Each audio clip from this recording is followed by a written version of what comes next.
Fala galera, Reishi. Bom, estou aqui para gravar mais vídeo.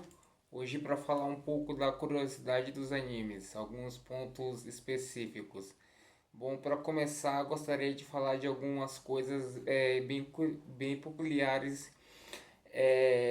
Os mangakas, eles focam as suas histórias baseadas totalmente no folclore e na cultura japonesa. A história sempre falando, mas anime é coisa de demônio, é coisa do inimigo, porque tem fala muito de demônio, disso, mas é coisa da cultura deles. É como se, tipo, lá no país dele, tal bairro tivesse uma lenda de uma coisa e no bairro próximo tivesse a mesma lenda, mas mudasse poucas coisas. Tipo um exemplo, tal bairro aparece um fantasma e mais pra frente numa província aparece o mesmo fantasma, só que ele é fosforescente, ele é azul e é mais ou menos isso. E tipo Indra é um deus hindu que tem um arco e um flecha de trovão. Ele é o deus dos deuses, assim como Zeus. Ele que foi personificado ali, representado pelo Sasuke do final da saga Naruto. A Shura também é um dos deuses. E o Oni, ele é o ogro japonês. O Akuma é o como se fosse o diabo, Satanás. E o yokai é como se fosse um demônio, uma mistura de um ser sobrenatural, de uma lenda que nasce.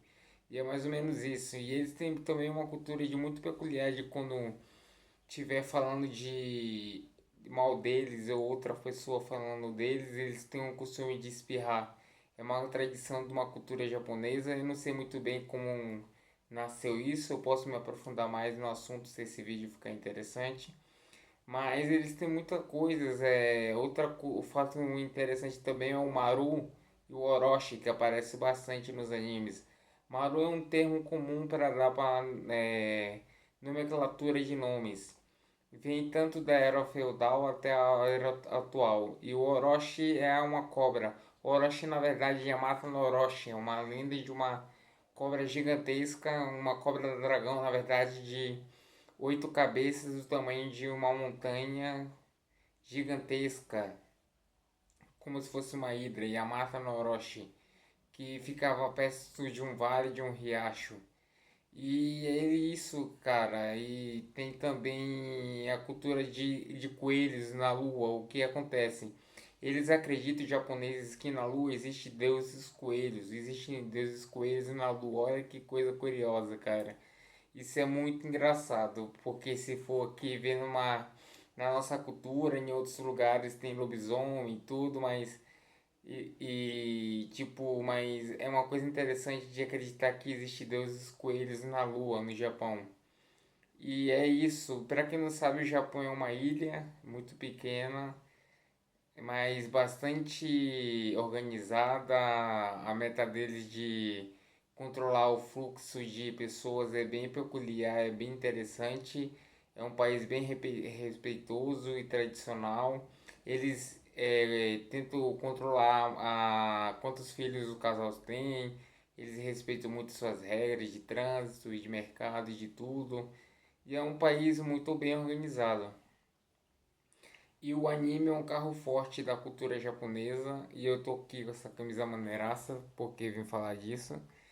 E o Shiva, e eles procuram explorar. Sempre o anime é bem atrativo porque nos animes eles procuram explorar várias características de vários personagens do mundo inteiro, de vários personagens diferentes.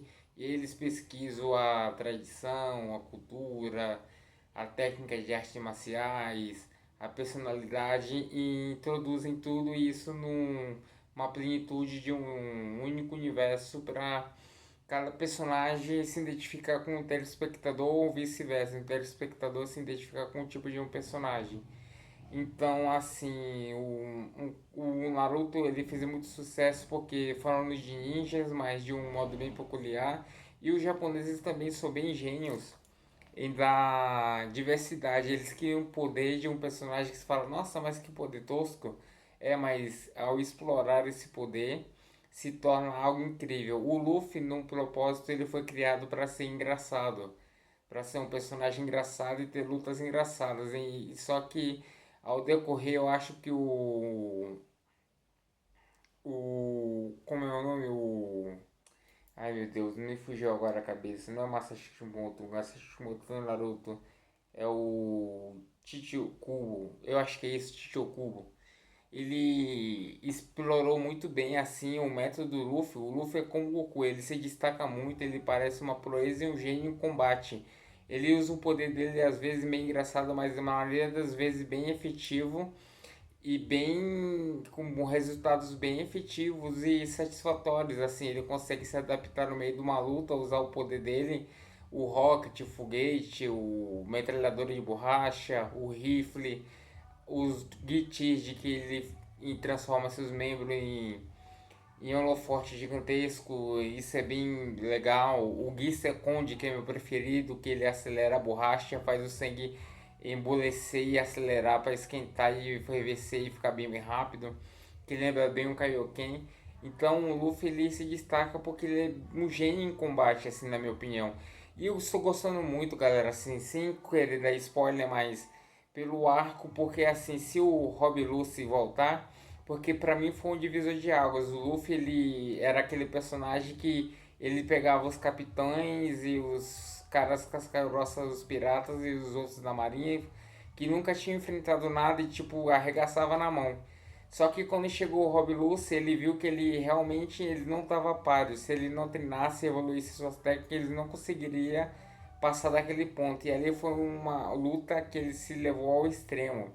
Então eu acho que, claro que tirando que o Kaido deu muito trabalho, mas foi um divisor de águas. Ali no Rob Lucy foi um divisor de águas pro Luffy se levar ao extremo ao máximo e conseguir se passar do combate.